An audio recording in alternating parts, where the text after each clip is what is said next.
Good evening. This is the Western Washington Amateur Television Society Net on the 08 machine. I'm Dave, KD7CYM.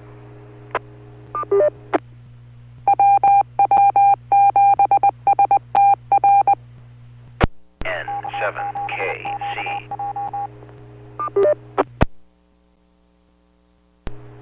The Western Washington Amateur Television Society is a group of amateur radio enthusiasts that get together with fast scan television. We have a repeater located up on Cougar Mountain. We transmit on 70 centimeters. It's a crossband repeater and spits out images at 1.2 gigahertz.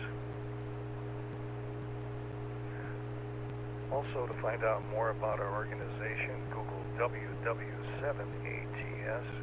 That's Google WW7ATS. That will take you to our homepage. There you'll find the exact frequencies we operate on, a little background on our organization, and also you'll find a link there to YouTube where we stream our nets held Wednesdays and Saturdays between 8 and 9 o'clock. Also, we'd like to thank the SeaTac Repeater Association for letting us use WW7STR's repeater 147.08 with a specific tone of 103.5 for this net. Again, that tone is 103.5 for this net. So with that, I'll pause in case anybody has emergency traffic or needs to make a contact on the 08 machine before our net gets fully underway. This is Dave, KD7CYM.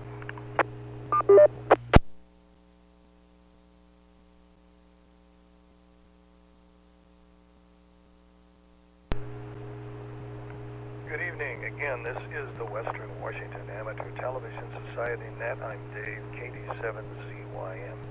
Already checked in by video link is Ron, KD7QKU, Lee, N7KC, Bob, K9PQ, Richard, K7ITX, James, WU7N, and myself, Dave, KD7CYM. Is there anybody else wanting to check in?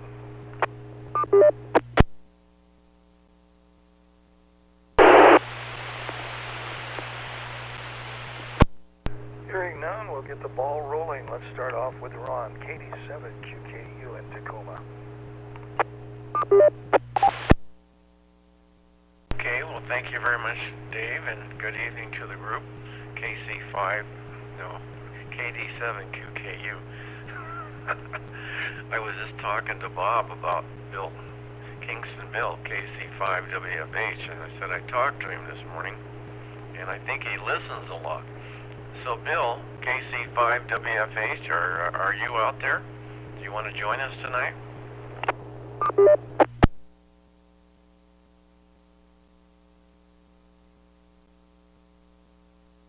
He's not with us this evening, or maybe he will be later. I was on the Lyman Hill repeater this morning and talking to the folks for a little bit, and then Bill came on and comments and told them that, you know, we have this ATV net and everything and how great it is. So it sounded like he listens to us a lot. So I thought maybe we could even offer him, I think you know him, Richard, we could offer him Zoom if he really wanted to join our group. So I think he'd be a nice addition.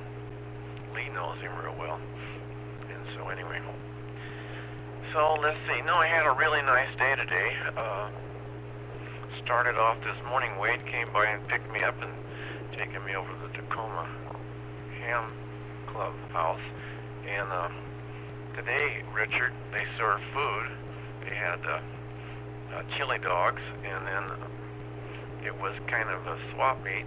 Everybody, all the tables in the meeting room were covered with gear that people wanted to sell or give away.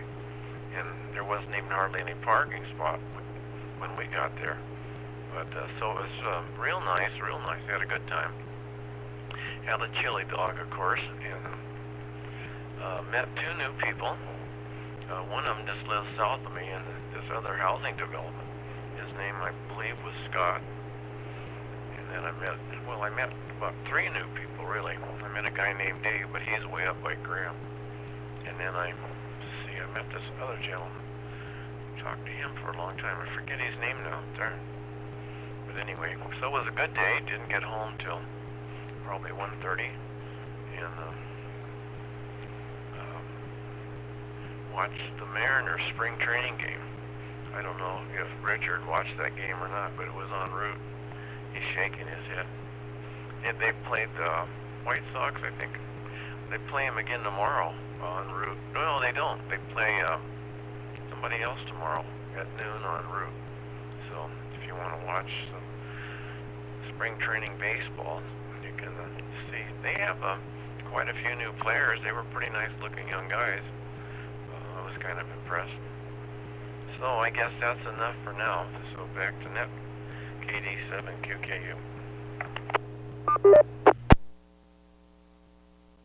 KD7QKU, thanks with that. Let's go on to Port Angeles to Lee, N7KC.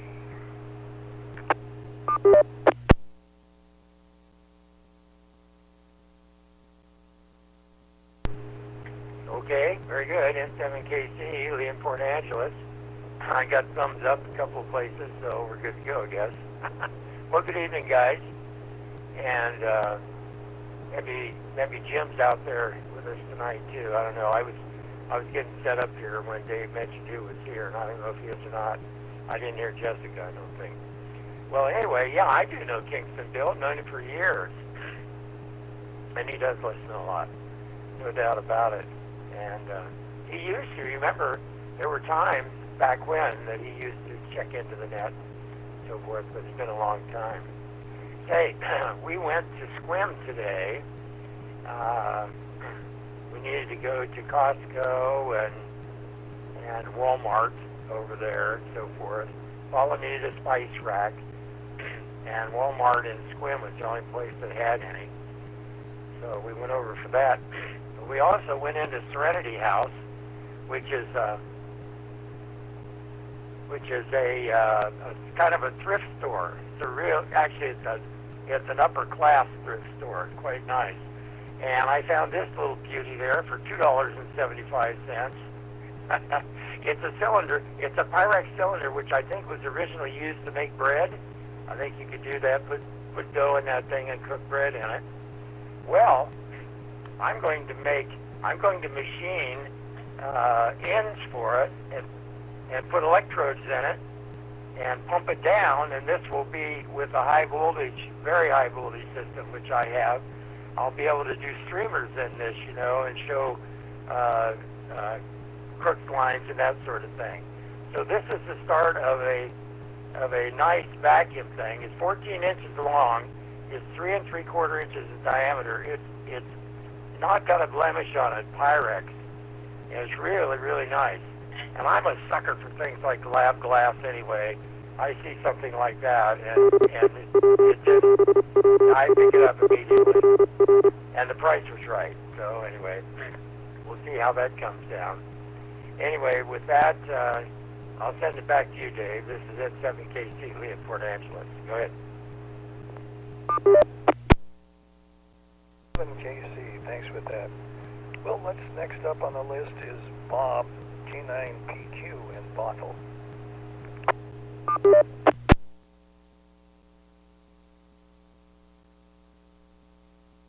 Hit the right button to get it over to me. Yeah, good evening to everybody. Jim had sent us an email. He said he was not going to be here tonight, so he is away from tonight. Ron, that's interesting about the Mariners. I've been following on the radio. I haven't listened to any games on the radio. Obviously, there's just been the one. I didn't think to listen today. I don't have route, but I have been listening to some sports talk show hosts that went down there for spring training and interviewed some of the new guys, and it does sound like a good group. I guess I'm just a sucker. Every spring I think, okay, this might be the year. We're really going to do it this year. But it's always fun. It's always fun this time of year because you are hopeful and who knows, anything can happen. Lee, that is really interesting. I am looking forward to seeing that tube in action. My only concern is it strong enough, you know, for a vacuum? Don't you need extra thick glass for that? So maybe you can comment on that. I mean, the shape is good, you know, it's round, so it doesn't have like flat sides and corners and things to cause problems, but I would be concerned. And Kingston Bill, yeah, I haven't talked to Kingston Bill in a very long time, but it'd be fun to have him join us here if he wants to. And the only other real big thing going on is, you know, I did my gaming session last night, and I'm running the game right now, and I'm going to turn it over to one of the other guys. We switch off, you know, a couple, 2-3 times a year. We trade off, and so I'll be just a player after this, which will be nice. It'll be a nice break. There's a lot involved in trying to keep track of what everybody's doing and keep the game going for everybody, which I enjoy. But it'll be nice to switch roles and just become a player, just become one of the guys. Okay, I'll send it back. K9PQ.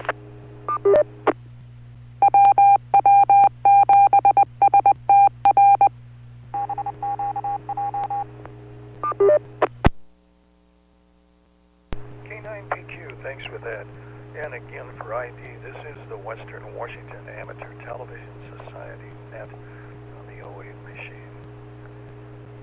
And I'll pause in case anybody wishes to join the net.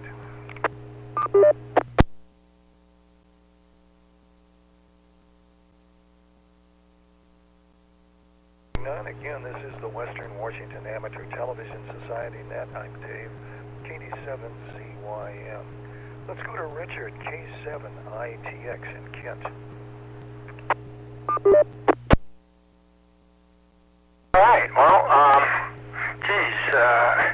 evidently, I don't know, maybe that was, I got one eye on Western Washington University's basketball team. I guess they're just showing a replay of some exciting business. Anyway,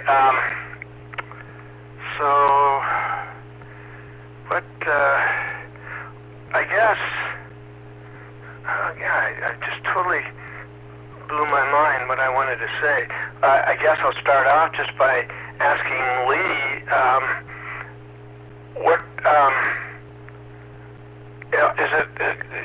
are we going to visualize electrical waves or something like that, or is it for does it create a light show, or I don't know. So maybe you could elaborate a little bit for those of us who are slightly ignorant on these topics, sort of things. So that would be good. And then the only other thing, I know what I was going to... So if you see me bend down in just a minute or two here, right before I was to grab the microphone, Mika flipped my mouse off the working surface. I mean, she's just right here. You can... See, she's just right where she can cause trouble.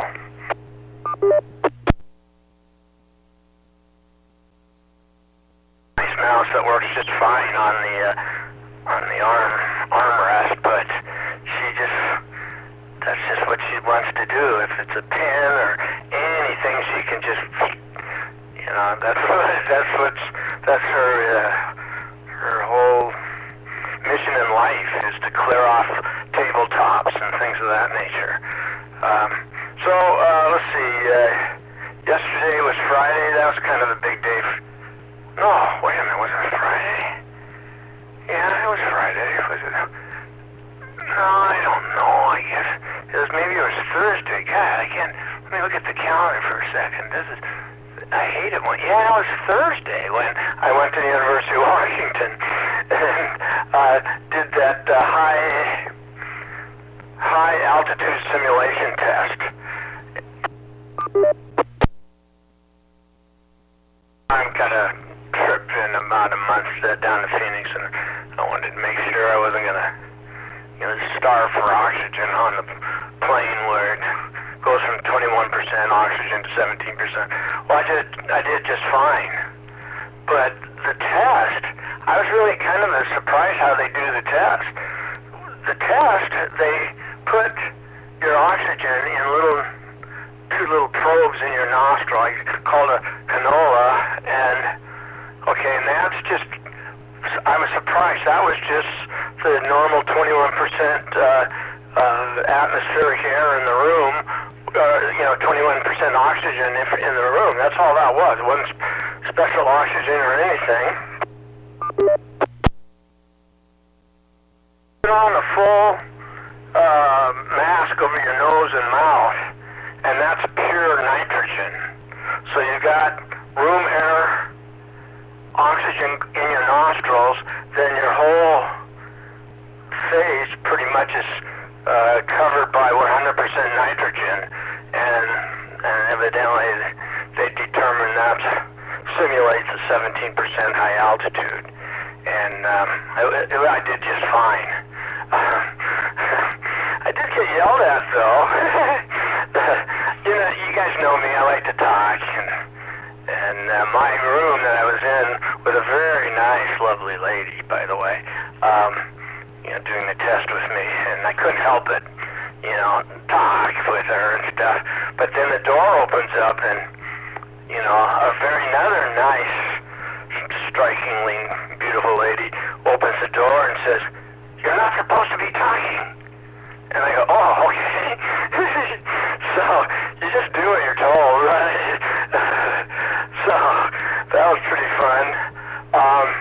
But the other cool thing is I found out that my $49 oximeter is, I shouldn't be using it, or at least mine anyway. In fact, I think that the thing is you get what you pay for. The $49 oximeter is, the lower price spread. You can spend another $150 more to get something that is probably a lot more accurate and dependable. Because throughout all my testing that day, whether it was a high altitude simulation test or walking, a 6-minute walking test, my oximeter that I have constantly was reading 4% below reality, and that blew my mind. Of course, I was happy. I was thrilled. Here I am running around thinking I was, 4%. I was thinking I was, when I was 86, I was actually 90 or 88%, and I was actually 92. So I was pretty happy about that, actually. Now, though I did find out that I should be using some supplemental assistance in the longer strolls and walks. We'll see how that goes, but I don't know. These gals they have working there, it's pretty fun if you want to know the truth. K7ITX back to net control.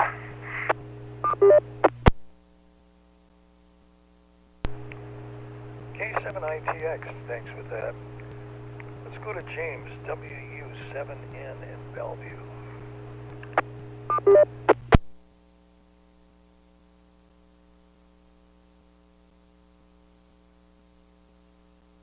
WW7N, I'm doing an audio test here with a lot lower power tonight, feeding it into a 3-element 6-meter vertically polarized beam. Sounds like that's working tonight. Okay, that's good.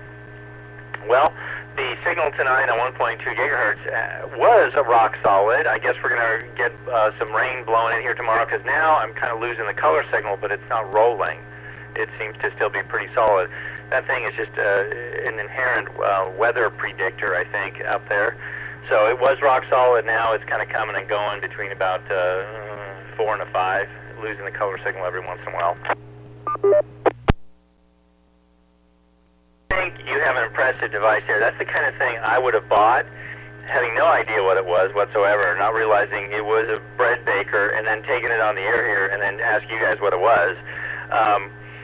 Like Bob, as long as you're wearing safety glasses, I think you should pump it down to 0 atmospheres and see what happens. That was my philosophy back at the nuclear plant I used to work at, but, not even the Chernobyl Union could save me, so you know how that went. I just can't throw out a bottle. I did a house clean out a couple of years back of a gentleman who was quite the hoarder, but he was a quality hoarder. This wasn't like, you know, garbage and plastic bags and junk. This was all really nice stuff. And soon, you know, the person who had hired me said that if I didn't start just dragging it off to my car, she was going to buy me counseling instead of paying me. It was just, I mean, like, he had a shot glass collection, and I actually went around to several different social clubs, bars, things like that, and said, do you want this? Because it was such an incredible shot glass collection. He was a pilot, first in the military and then in the commercial. He had shot glasses from all over the world. So, I mean, these things like had gold, you know, inlay on the shot glasses. Went to Goodwill. So I hope somebody enjoyed them. I hope somebody spotted them at Goodwill and said, $5, I'll take them all, you know. But anyway, that's the kind of stuff that was at his house. But he had a lot of bottles. Really nice, like sort of, not old apothecary bottles, not like antiques, but maybe 70s bottles. And they had little stoppers on them. I have no idea what was ever in them, but I saved a lot of them because you just can't throw that stuff out.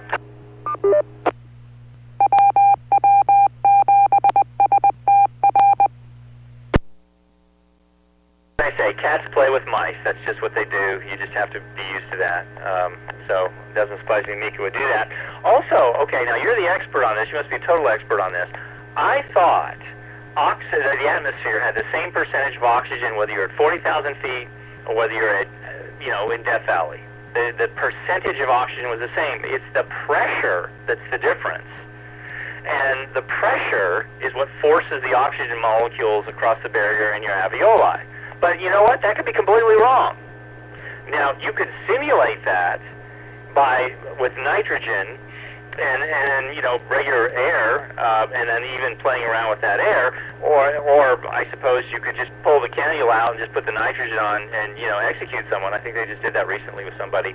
But if you don't want to kill someone, though, and you want to simulate hypoxia, they have they're actually portable rooms that you can put, you know, a pilot in, even put a little simulator in there, and they can pump nitrogen into the room and reduce the amount of oxygen in the room, and that simulates the same effect of not enough pressure.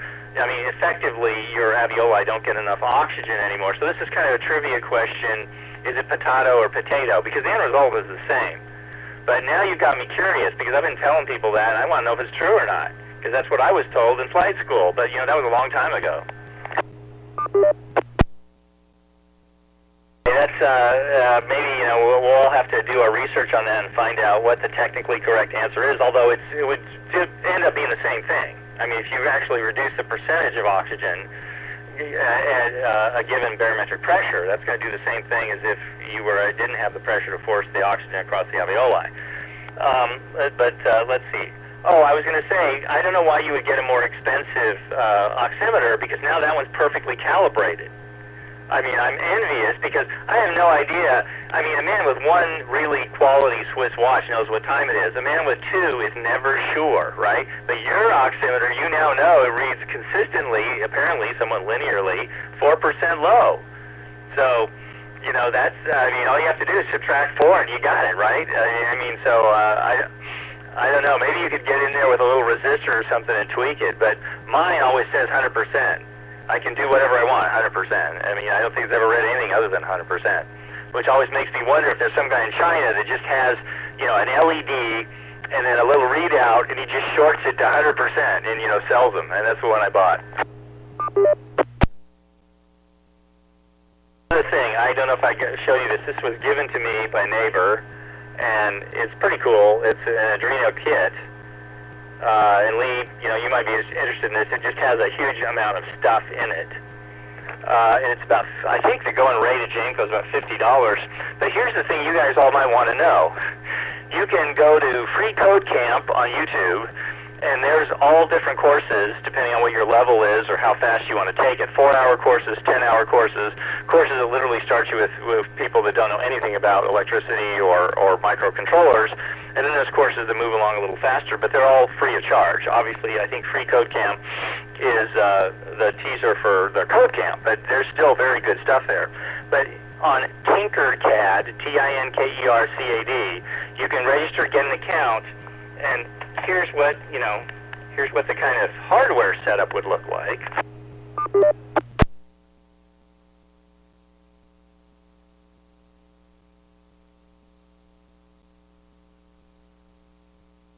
the microcontroller, of course, is right here. But if you go to Tinkercad, you can do everything it's holding in my hand. You can do it virtually online. I mean, you can drag the wires around and then write the code and then see if it runs. Do all that. And all this costs you nothing. You don't even need the nifty kit. But just to give you an idea of some of the surprises, some of these, I call them potentially smoke-creating surprises. Here's an interesting little relay module. I don't know if I can get this to focus.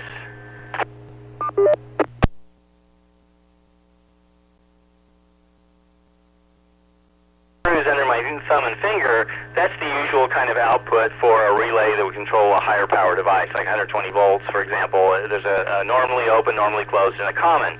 The fun begins on the other side, because I did enough research and just chased traces around the board to figure out that's labeled 5 volts, let's see, what is it, 5 volts, ground, and signal. And then I looked on the board further, and you can probably barely see it under my finger right there, but there's also a little surface mount transistor and a resistor. So I'm thinking the transistor and resistor probably feed, and there's also a diode there, which is very common. You put those across coils with relays so they don't kick back in and wreck your controller or your other electronics. But I don't quite know. Obviously, the ground and the 5 volts is obvious, but what do you put into signal? Do you just put 0 volts and 5 volts? Do you have to use a dropping resistor? I don't know. If any of you have any comments on that, maybe we should do an on-the-air test and see if smoke starts pouring out of it.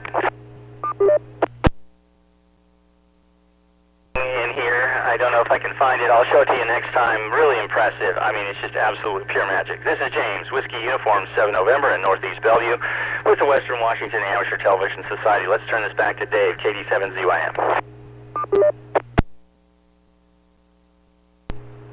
WW7N, thanks for that. Oh my gosh.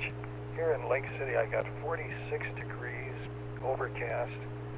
Looks like kind of snowy if you look outside, but it's still way too warm for that to happen.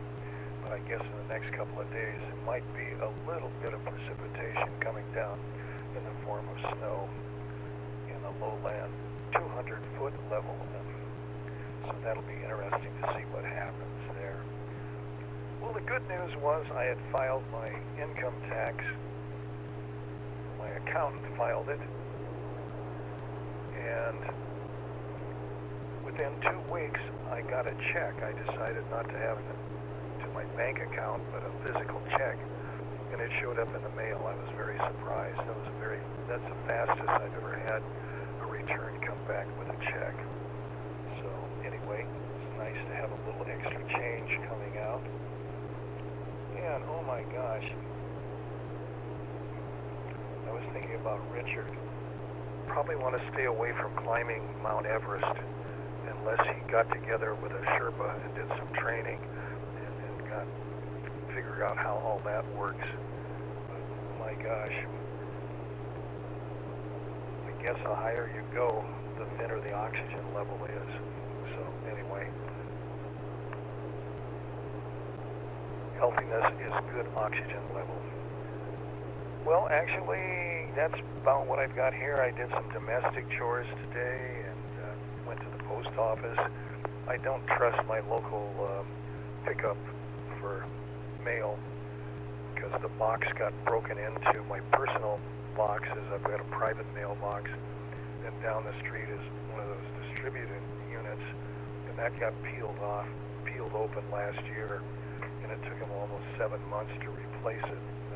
They did that, but they left the carcass behind, so that was kind of interesting. I don't know who pays for picking it up or replacing it, but I'm not on that system. So this is Dave, KD7ZYM, and this is the Western Washington Amateur Television Society net on the 08 machine. So let's go up to Ron, KD7QKU. Thanks again, Dave, KD7QKU. Well, you guys have a lot of interesting trinkets tonight. It'll be interesting to see what Lee comes up with on his. I'm sure he'll, some surprise us with like electricity running all over inside that and colored things. I guess I could report a little bit on the funeral. You remember my relative in Eastern Washington on the reservation? So Mike, and my wife Joanne rushed out of here Wednesday, I guess it was, and headed over there. They wanted to be there by 4 o'clock. I stayed home, of course. And it was a 2-day funeral, and they had to reserve some rooms at the Indian Casino there for the out-of-town people to stay in. And there was only about, our family members were about the only white people at the funeral. The women, I guess, sit on one side of, it's kind of a longhouse, I guess you'd call it, the community center longhouse. So the women were on one side, the men were on the other side. And Mike said, they were all dressed, a lot of the people were dressed in Indian costumes, with their buckskin and everything. Mike said he was standing between a couple guys, and they were all dressed up, and they kind of looked at him and wondered what he was doing there, and he said, I'm blood relative of Rogers. And he said, I'm sure that ears were turning in their head. He said, I'm sure that none of them knew that he had a white mother, that probably just didn't know that. I mean, my sister abandoned him and went to California, and he stayed with his dad. I don't know how old he was, but he was pretty small, I think. But anyway, they were welcomed cordially by Roger's wife and his sons and daughters and everything. They had met him before. And, so it was a 2-day event. They didn't participate in everything. So that day it went from 1 o'clock till midnight. And they beat drums and chanted and sang songs. And it was the first night, I guess. Day was kind of a sacred ceremony. And then my brother, who, my mother ran a restaurant out there. It was called Mount Adams Cafe. And my brother went to the Catholic Church, and he was an altar boy. So they had a mass in the Catholic Church that my brother was an altar boy, and the church is still there. And Joanne thinks that my mother's restaurant is still there. There's a restaurant there still by the same name. A very, very small community, and a typical Indian community, old cars in the front yards and everything. But anyway, my brother wrote a book, small book. It's not so small, but it's, computer page size, pages in it. And he tells about all the things that he did growing up out there on the reservation. I should read you some of it. I don't happen to have it right here, but he was almost, practically, well, I guess he was accepted in the community almost as an Indian, because he got to go to everything and do everything. And when I say that, herd cattle, go hunting. I'd have to read you some of the stories. In fact, I'll do that sometime, because it's hilarious what he did do. He had a BB gun. They did all kind of things. He and all the other Indian kids. And so I told Mike, now that he's been there, he needs to read this. I don't know that Mike ever read it. I have a copy of it. I don't know if he ever got a copy or not. But anyway, so before my brother died, he sat down there every day and either probably had Betty, his wife, type, because he had Parkinson's. He probably couldn't type, and he told a couple of stories of things that he did, and then he told them, about being older. He just told about everything. I mean, it's just amazing. I read through it again. I'd read it before, but I just didn't remember all the stories. So pretty fascinating. So anyway, I'll leave it with that and go back to Dave, KD7ZYM in the group, KD7QKU.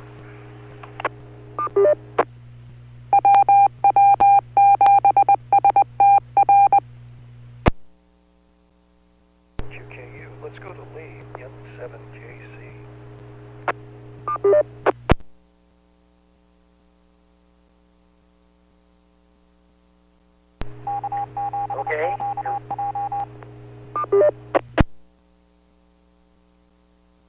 KC, Lynn, Port Angeles. Am I in?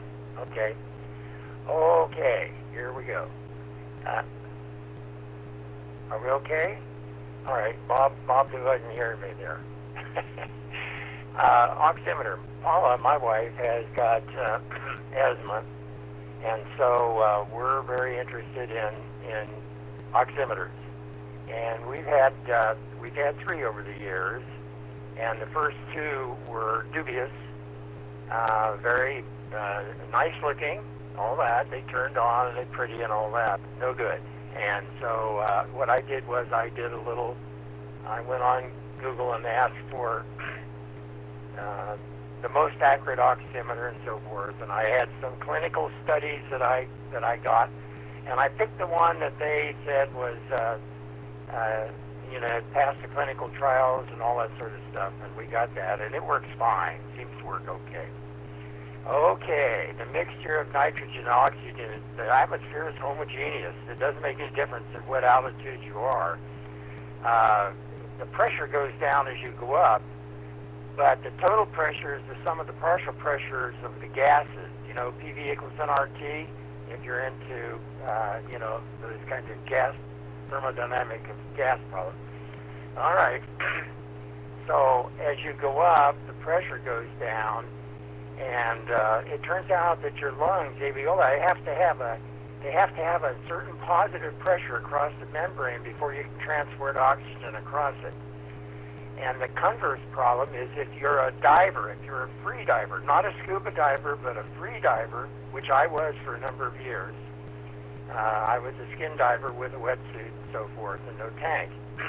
Well, there's a phenomenon called shallow water blackouts that you have to be very careful about. So as you go down, the pressure goes up. In fact, every 33 feet of water is 1 atmosphere. So as you go down, the pressure goes up, and you're consuming oxygen. So the relative mixture of oxygen and nitrogen shifts, and you get less and less oxygen. But the trick is the pressure is high enough to force it across that membrane into the blood. Now, as you come back to the surface where the pressure now starts to go down, all of a sudden the partial pressure of oxygen is now much lower than it was, and there's not enough pressure to push the oxygen across the membrane. So you black out from lack of oxygen. As you go up, suppose you're not in a pressurized vessel, there's a point where the partial pressure of oxygen will not transport oxygen across that membrane, and then you will black out. And I've never seen anything that suggested that nitrogen and oxygen mixture shifts appreciably, at least, with altitude. They're both gases, and they're subject to the same gravitational forces and so forth. They're very close, and I don't think you'll find any difference. But you'll find a big difference in partial pressures as you use the oxygen, or if the absolute pressure is so low that the partial pressure of the oxygen won't transport oxygen into the blood. So that's my take on that. I ran out of time, unfortunately. Timeout.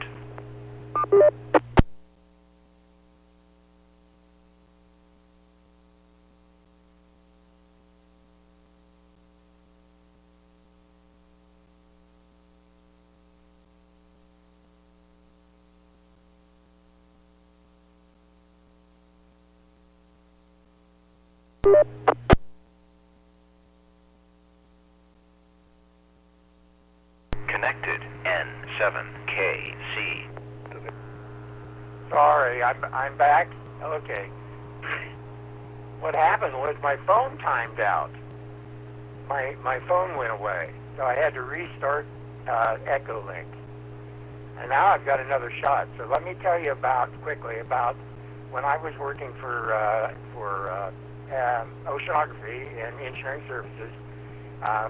I once, years and years ago, designed. We had a hydrophone streamer that we wanted to tow in ocean where the pressures were about 10,000 psi.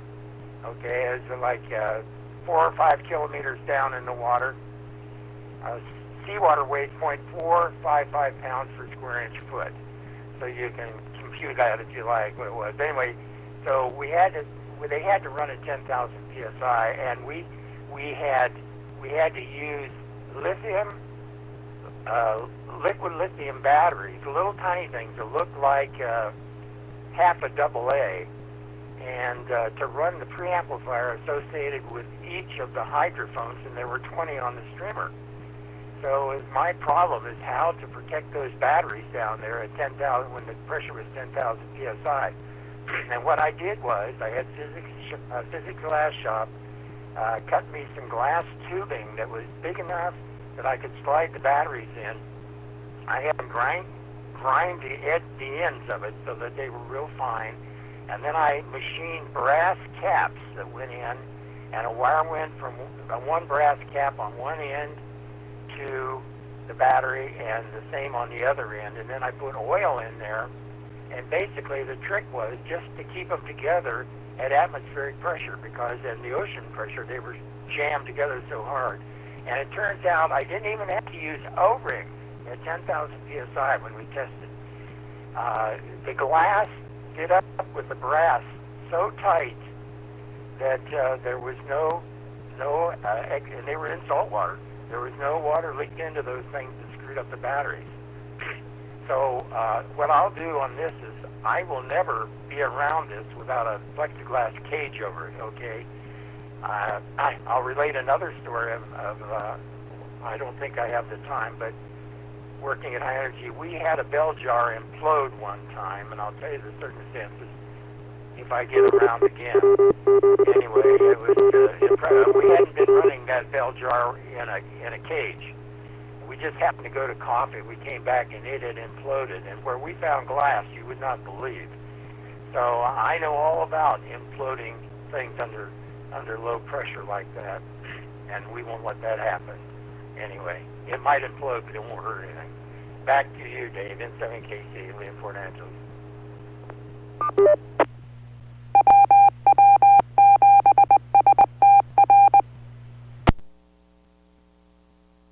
Casey, thanks with that. And it's ID time again. This is the Western Washington Amateur Television Society net on the 08 machine. Again, I'm Dave, KD7CYM. Well, let's move on to Bob, K9PQ.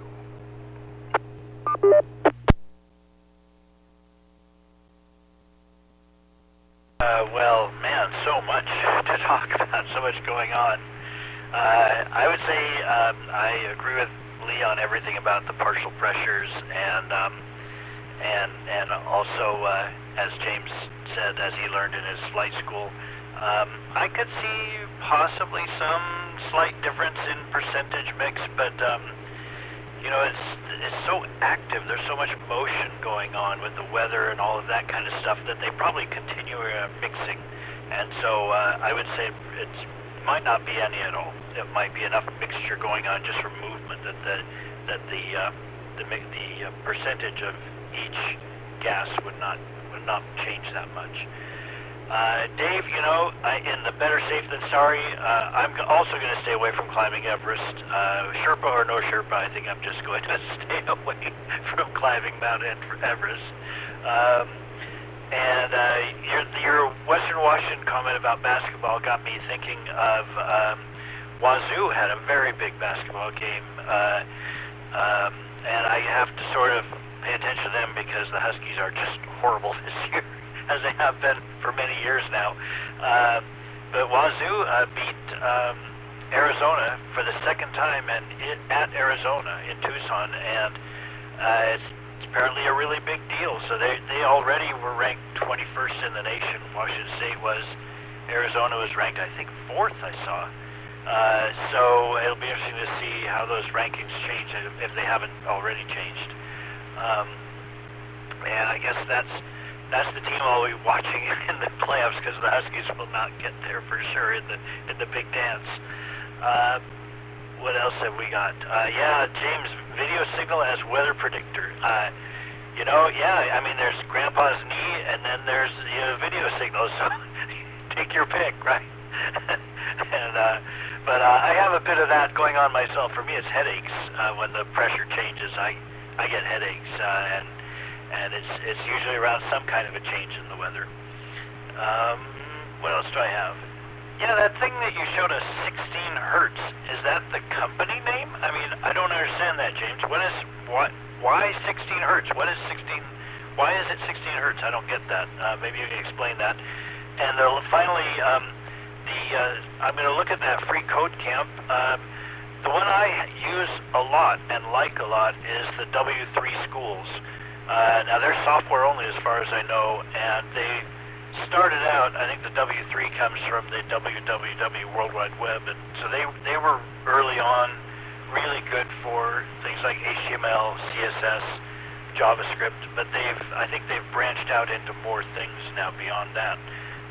And I think it's the same idea. You know, they have their paid courses that they do, but they have really, really good online resources if you just want to go through a tutorial, a simple tutorial, or look things up. They're real good for that. Okay, I guess that's my turn. I'll send it back. K9PQ.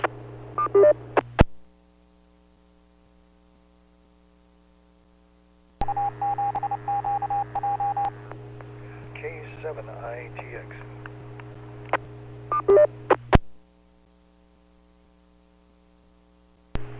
Yeah, there really is a lot to comment on. I guess I'll go in reverse here. Or stop at the top with Ron. Yeah, that's pretty cool about that book you're describing. My great-grandfather and great-uncle had a journal on a trip from Tacoma, Washington to Winona, Minnesota back in the 20s. And it was pretty cool. I think I might have already mentioned this, a hotel room for $2 and fill up your tank for 80 cents, that kind of thing. And then, there were a lot of pictures. One picture of an old derelict cabin. Later I found out from my grandson who worked in Winona and went to the I guess it was Minnesota State University, told me, oh, well, that's Little House on the Prairie. I thought, oh, wow, that's pretty cool. So anyway, but I've yet to read the journal. So it's how it is always fun to look at pictures. Well, that was the easy thing to do. Now I got to read it. I mean, I read a couple. It had a bibliography with all these prices and stuff. So I was able to. I got that committed to memory. James, that little device was kind of weird to me. That little small control. Now I don't know if it was meant. If it was just the resolution dealing with your screen, but I swear to God, it was. I saw a definite 3D effect. Hold your device up without the machine turned on. Is it just a flat? Because it looked like the screen was coming out of the plastic housing. Well, okay, but I want to see the screen. Where's the screen? The display.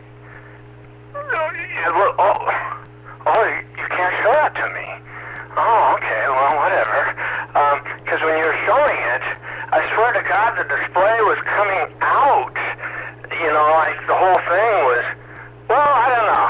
Maybe you were trying to demonstrate it to me and I just didn't understand what I was just looking at. The display is your PC. Oh, no way. Okay, now I'm really... Oh, geez. That is really cool. I didn't realize how cool that was.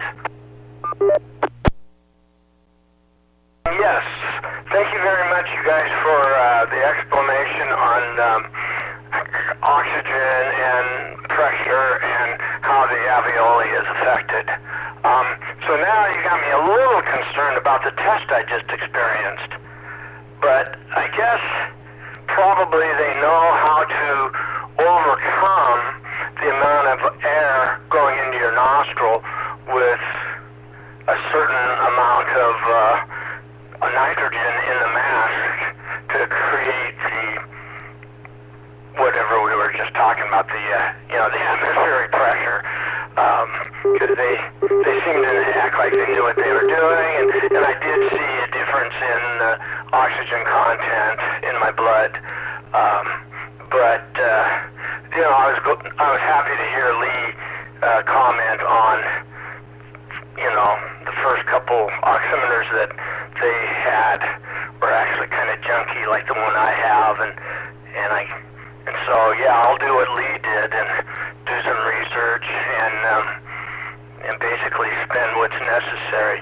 I don't really, not too excited about trusting my calibration.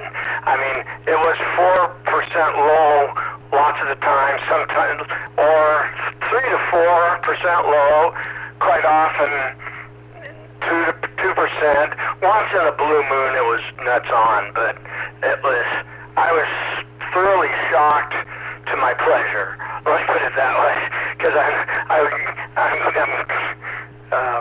I'm getting better oxygen than I realized, and I'm not so paranoid. But one thing did catch my attention.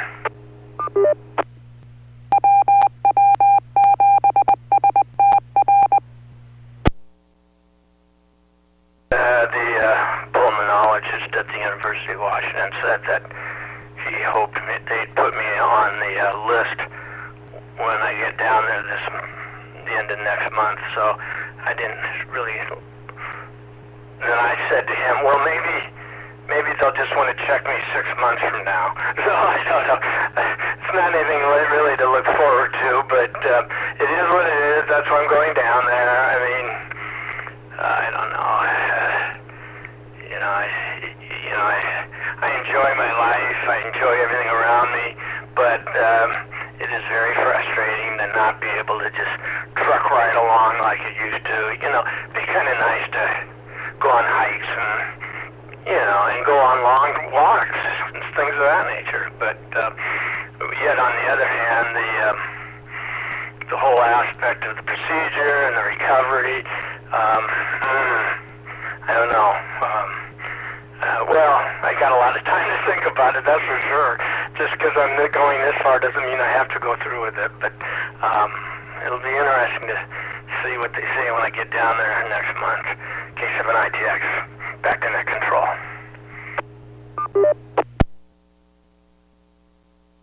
7 ITX and an ID. Again, this is the Western Washington Amateur Television Society net on the 08 machine. Let's go to James, WW7N. Couple of questions. This is a good eye, Bob. Good eye. That says 16HZ, doesn't it?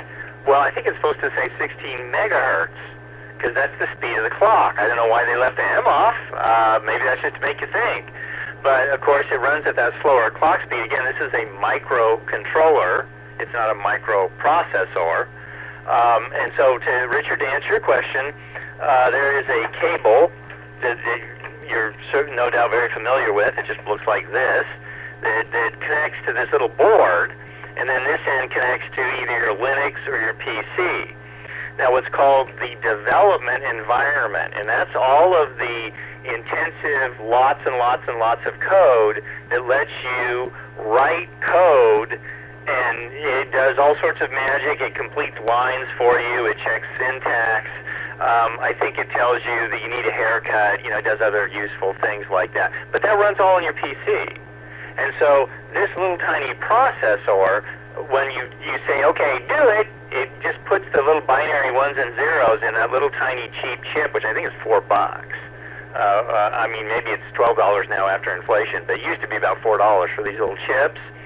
And then, all just absolutely what has to be on that chip is on that chip. All the hard stuff, The power-intensive stuff, the code-intensive stuff runs in what's called the Integrated Development Environment, the IDE, which runs on your PC.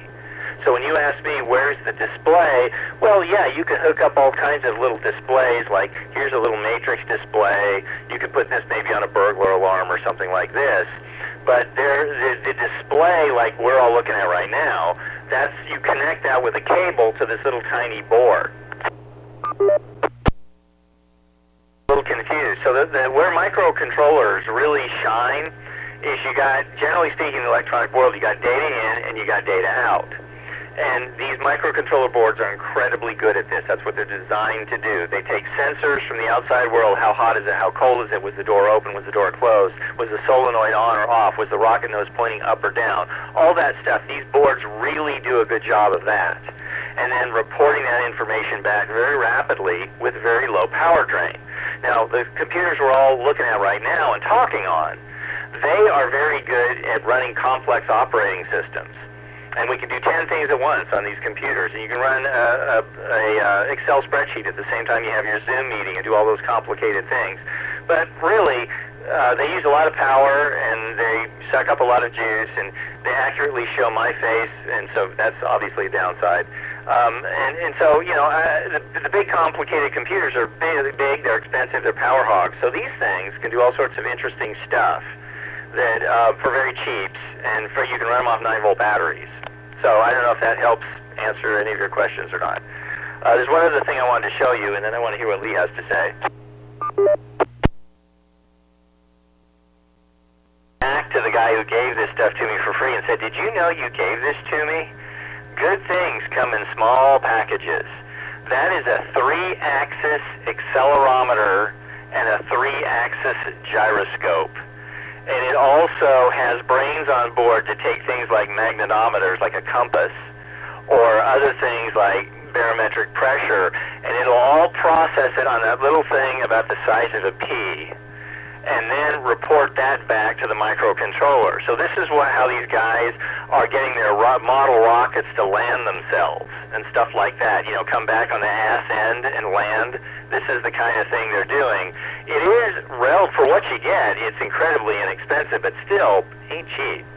So anyway, I went back to him and said, did you mean to give that to me? Anyway, let's go on to the next person. This is James, WW7N in Northeast Bellevue. 7N, this is Dave, KD7CYM. Well, we're talking about nitrogen mix and oxygen, but I might be completely off base, but I thought the execution that they had recently was used pure nitrogen. I could be wrong with that. So it's kind of interesting that they would inject nitrogen into you for a test, unless they really wanted to see how efficient the oxygen could be after that injection. Anyway, I'll pass it back up to Ron, KD7QKU.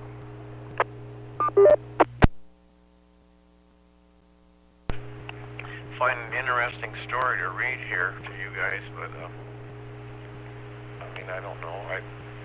If it would make much sense to you guys or not. But anyway,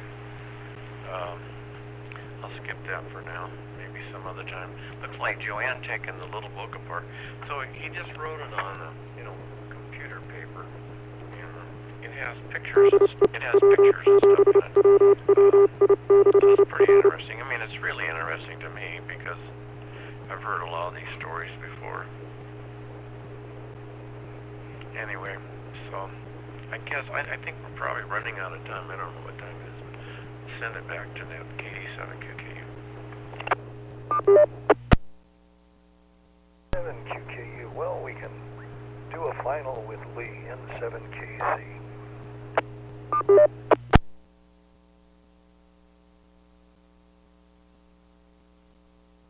Okay, how about that? I get to back cleanup here. Well, it's a fun net. Thank you very much, and it was good to see you guys tonight. And with that, I'm sending it back to Dave, 7-3 all in 7KC, Lee at Port Angeles.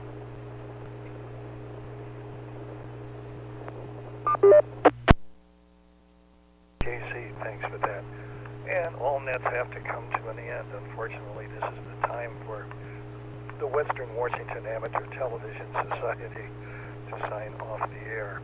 We'd like to thank the SeaTac Repeater Association for letting us use WW7STR's repeater 147.08 with a tone of 103.5 for our voice transmissions for the Western Washington Amateur Television Society. This is Dave, KD7CYM. Good evening all at 9 o'clock.